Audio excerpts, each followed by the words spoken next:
Puji nama Tuhan, Shalom. Selamat pagi Bapak Ibu. Hari ini kita akan belajar bersama-sama apa yang menjadi pesan Tuhan di dalam kehidupan setiap kita. Dan saya percaya setiap kita tetap bersemangat untuk berjalan bersama-sama dengan Tuhan. Pesan Tuhannya berbicara tentang ini Bapak Ibu. Memandang seperti Tuhan memandang. Memandang seperti Tuhan memandang. Mari kita lihat kebenaran firman Tuhan, 1 Samuel pasal 16 ayat yang ke-7. 1 Samuel pasal 16 ayat yang ke-7. Saya akan bacakan untuk kita semuanya. Tetapi berfirmanlah Tuhan kepada Samuel, janganlah pandang parasnya atau perawakan yang tinggi, sebab aku telah menolaknya. Bukan yang dilihat manusia, yang dilihat Allah. Manusia melihat apa yang di depan mata, tetapi Tuhan melihat hati. Saya akan bacakan sekali lagi Bapak Ibu. Dikatakan seperti ini, tetapi berfirmanlah Tuhan kepada Samuel, janganlah pandang parasnya atau perawakannya yang tinggi, sebab aku telah menolaknya. Bukan yang dilihat manusia, yang dilihat Allah. Manusia melihat apa yang di depan mata, tetapi Tuhan melihat hati. Bapak Ibu yang terkasih di dalam nama Tuhan Yesus, kalau kita perhatikan di warta dijelaskan ini Bapak Ibu. Seringkali apa yang dipandang baik oleh manusia berbeda dengan apa yang dipandang Tuhan. Memang begitu yang terjadi. Ya kan? Manusia melihat apa yang tampak di depan matanya, namun Tuhan melihat sesuatu yang lebih dalam yang tidak dilihat manusia, yaitu kualitas hati. Kita akan belajar bersama-sama Bapak Ibu. Untuk mendapatkan pesan yang lengkap Bapak Ibu yang disampaikan Bapak Gembala bisa dilihat di YouTube ya. Harus secara lengkap kita sama-sama pelajari. Nah, sebelum kita jauh saya akan membacakan tentang inti pesan Tuhan Bapak Ibu. Ini penting banget. Ini saya baca berulang-ulang ya. Saya mempelajari berulang-ulang. Ada kata-kata yang kata penting yang Tuhan tekankan di dalam inti pesan Tuhan. Saya akan bacakan. Dikatakan seperti ini. Tuhan sedang mengajarkan sesuatu yang penting kepada kita dalam hal ini. 3 ini dikatakan. Memilih, bersikap, dan mengambil keputusan. Ini jadi bahan perenungan saya secara pribadi Bapak Ibu. Tentang memilih, tentang bersikap, dan mengambil keputusan. Nah, kriteria yang digunakan manusia seringkali berbeda dengan apa yang Tuhan kehendaki. Manusia hari-hari ini termasuk orang percaya tanpa disadari lebih menyelaraskan kriteria pemilihannya pada apa yang digunakan manusia pada umumnya. Ketimbang perkenanan Tuhan. Melalui peristiwa pengutusan Nabi Samuel di dalam mencari sosok pengganti Raja Saul, Tuhan mau kita belajar sesuatu. Ditekankan lagi, Tuhan mau kita belajar sesuatu. Inilah saat di mana orang percaya kita semua Bapak Ibu melibatkan Tuhan dan perkenanannya di dalam bertindak. Jadi begitu jelas Bapak Ibu.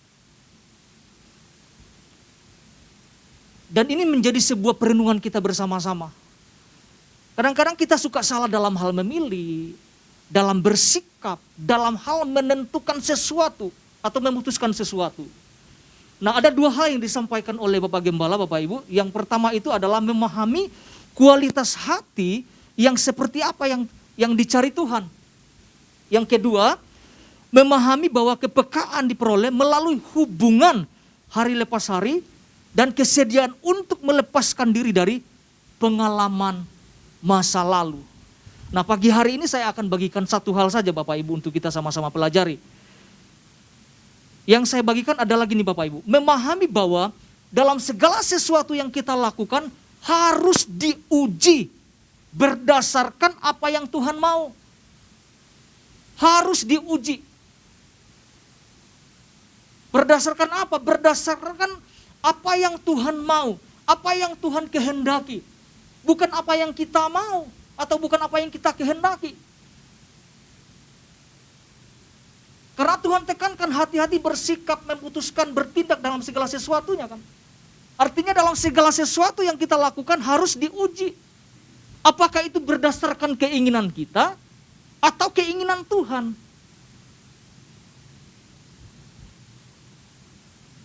Pertanyaannya gini Bapak Ibu, mengapa kita harus menguji segala sesuatu? Supaya kita tidak salah gitu. Supaya kita selaras dengan Tuhan. Itu kan yang Tuhan mau, keselarasan. Ya kan? Kalau kita perhatikan di dalam 1 Tesalonika pasal 5 ayat 21 dikatakan ujilah segala sesuatunya.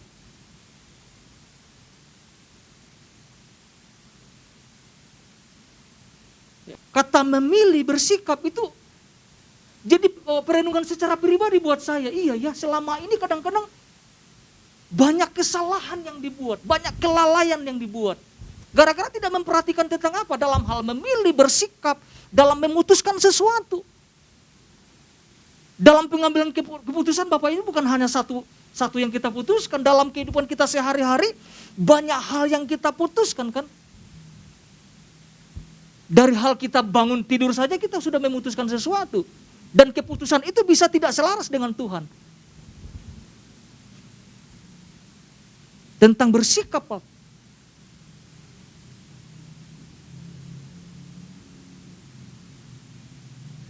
Karena banyak di antara orang-orang percaya melakukan kelalaian Bapak. Tidak bisa menjaga tentang sesuatu apa yang Tuhan rindukan terjadi di dalam kehidupan setiap kita. Nah, kita akan belajar Bapak Ibu bersama-sama lewat kehidupan Nabi Samuel. Saya akan fokus kepada Nabi Samuel Bapak Ibu. Ketika Tuhan mengutus dia untuk mencari seorang pengganti Raja Saul. 1 Samuel pasal 16 ayat 6 ayat 7 dan 10 Bapak Ibu. Kita lihat 3 ayat ini Bapak Ibu. Ayat 6, ayat 7 dan 10. Demikian firman Tuhan.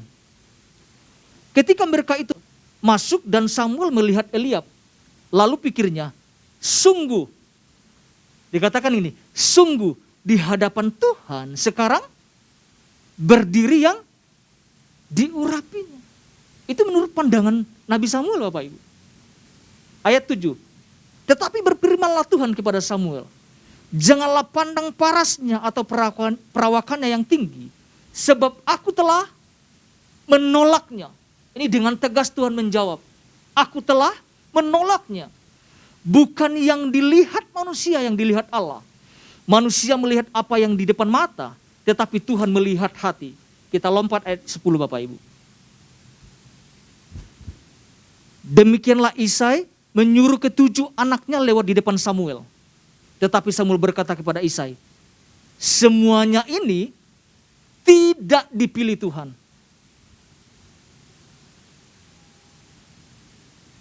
Kalau kita memperhatikan ayat-ayat yang kita bacakan ini Bapak Ibu. Ternyata fokus Tuhan itu cuma satu.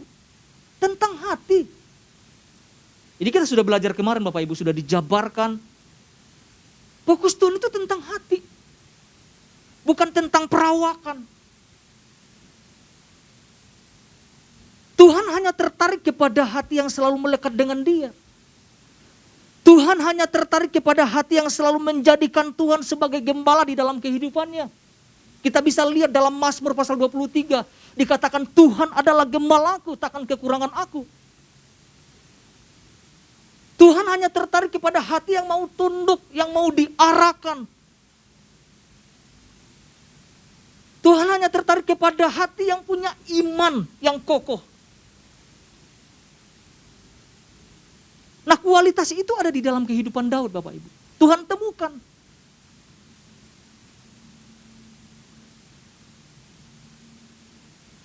Ketika saya membaca di dalam Mazmur pasal 23 ayat 6,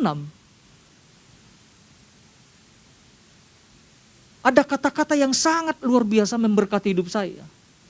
Dikatakan gini, aku akan diam di rumah Tuhan sepanjang masa. Apa artinya sepanjang masa Bapak Ibu? Itulah yang Tuhan temukan di dalam hati Daud. Kerinduannya melekat kepada Tuhan.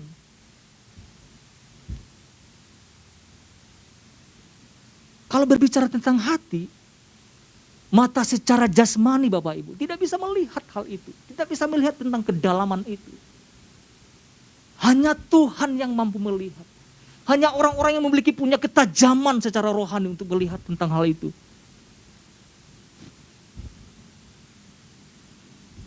Dan ketika saya pelajari gini Bapak Ibu.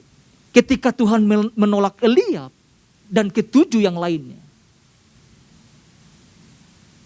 Seharusnya gini, Nabi Samuel harusnya belajar ya. Ketika melihat Eliab pertama, langsung kan tergoda kan. Aduh, nah inilah orang yang diurapi Tuhan nih. Langsung memutuskan sendiri. Tanpa menguji terlebih dahulu kan. Padahal kan dalam perintahnya di ayat 1 dijelaskan. Tuhan utus. Ada salah satu orang yang Tuhan pilih dari anak-anak Isai. Harusnya ketika menemukan Eliab pada masa itu, harusnya konfirmasi dulu dong gitu maksudnya. Harusnya kan Nabi Samuel kan tanya dulu, Tuhan apa yang ini ya? Bukan langsung ujuk-ujuk datang karena perawakannya bagus, oh ini orang yang diurapi Tuhan ini. Kadang kita terkecoh dengan hal-hal kayak gitu. Kadang-kadang kita memutuskan dengan cara kita sendiri. Tanpa melibatkan Tuhan di dalamnya kan. Bertanya Tuhan, yang ini bukan.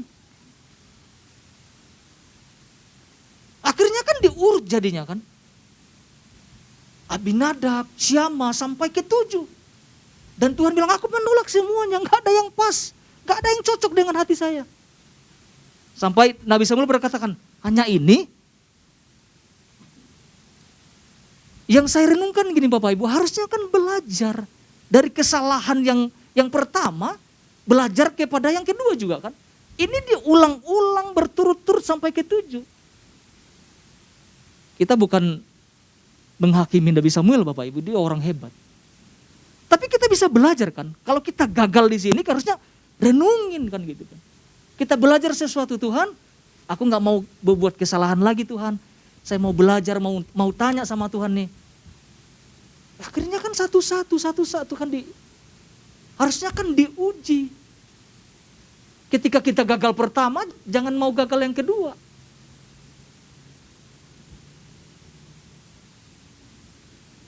Kadang-kadang itu terjadi di dalam kehidupan orang-orang percaya Bapak Ibu. Dan itu terjadi di dalam kehidupan Nabi Samuel.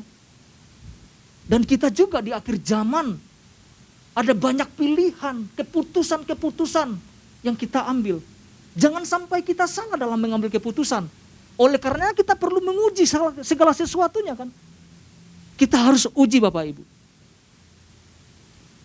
Saya melihat tentang 3 hal ini yang kita mau pelajari Bapak Ibu. Seharusnya ini yang dilakukan oleh Nabi Samuel dan kita sebagai orang-orang percaya. Di masa kini Bapak Ibu. Bagian 1A-nya gini, banyak bertanya sama Tuhan. Kadang-kadang kita tabu bertanya loh Bapak Ibu. Kadang-kadang kita enggan hati untuk bertanya sama Tuhan. Kadang kita berpura-pura ngerti. Saya ini jadi belajar Bapak Ibu, iya. Memang harus banyak nanya gitu kan. Karena kelalaian terjadi Bapak Ibu akibat orang-orang percaya kurang bertanya sama Tuhan. Ya kita bisa lihat contohnya Nabi Samuel. Dia terkecoh dengan perawakan Eliab pada masa itu. Tidak mau bertanya sama Tuhan. Tuhan kan bilang dengan tegas, jangan pandang parasnya. Ketika saya membaca ini Bapak, saya juga belajar, iya. Ada banyak orang-orang percaya mungkin terkecoh dengan hal-hal yang seperti itu. Penampilan, lihat kata-katanya rohani, kadang-kadang kita terbuai kadang-kadang gitu. Ada banyak orang-orang yang mungkin kita temukan orang-orang seperti itu. Ketika jumpa pertama kan kelihatannya rohani sekali. Coba 2 hari berteman 3 hari kita kelihatan nanti aslinya. Tapi jangan sampai. Tuhan bilang jangan lihat parasnya. Jadi apa yang harus kita lakukan? Banyak bertanya. Yang kedua Bapak Ibu. Jangan bawa beban ketika dalam tugas penting Bapak Ibu. Ini yang saya lihat juga yang dapat kita pelajari bersama-sama. Jangan bawa beban ketika dalam tugas penting. Beban yang saya maksudkan adalah gini Bapak Ibu, tentang ketakutan, tentang intimidasi dari siapapun. Kadang itu membuat kita nanti terganggu dalam melayani. Terganggu dalam fokus kita ketika Tuhan utus kita mungkin. Untuk memilih sesuatu atau memilih seseorang yang Tuhan percayakan. Kadang beban itu mengganggu seseorang. Melakukan apa saja, itu akan terganggu. Kalau kita perhatikan di ayat 1 sampai 2 Bapak Ibu.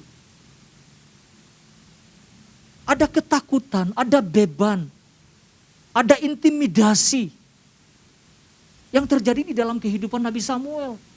Sehingga itu sangat berdampak dalam pelayanannya.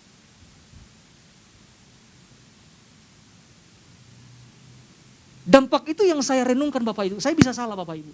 Sehingga dia gini, sehingga Nabi Samuel tidak fokus. Tidak memiliki ketajaman jadinya. Tapi kalau Tuhan yang mengutus, Tuhan kasih cara loh Bapak Ibu. Itu hebatnya Tuhan kita tuh. Dalam ketakutan, aduh gimana ya Tuhan ya.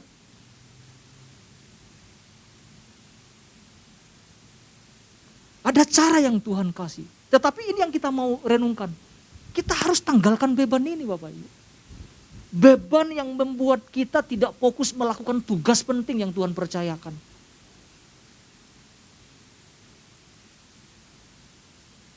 Ya sampai hari ini saya juga mengalami Bapak Ibu. Kalau tugas-tugas, yang dipercayakan kadang-kadang, ada beban.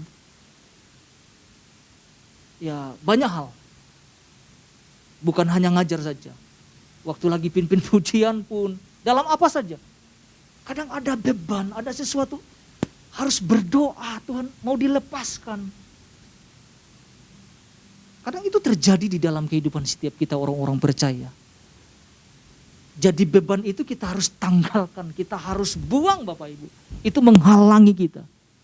Nanti kita tidak cakap dalam hal segala sesuatunya. Dalam pelayanan, dalam keluarga, dalam studi mungkin.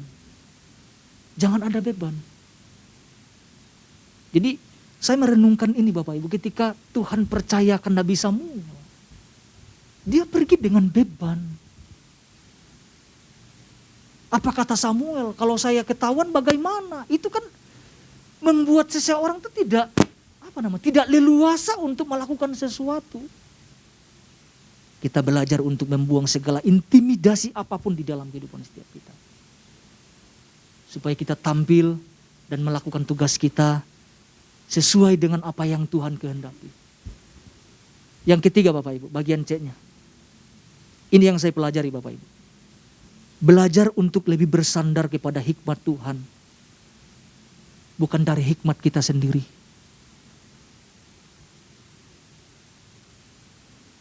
Kita bisa melihat itu tentang ketika dia memilih Eliab, Abinadab, Syama.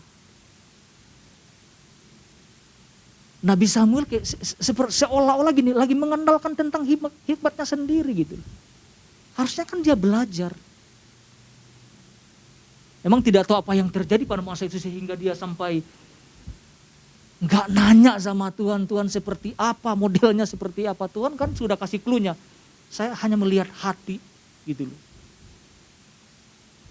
Karena kita hidup ini Bapak Ibu di